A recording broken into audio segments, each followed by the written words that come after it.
ያንተ አገልጋይ የቤት ሰራተኛ ወዳጅ ልጅ ነኝ ባሪያህም እሆናለሁ በኔ ፍላጎት ጉልበቴን ዘመኔንም ተጠቀምበት እኔማ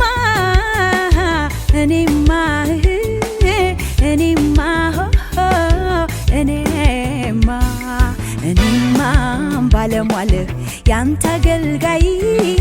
የቤት ሰራተኛ ወዳጅ ልጅ ነኝ ባሪያህም እሆናለሁ በኔ ፍላጎት ጉልበቴን ዘመኔንም ተጠቀምበት ተጠቀምበት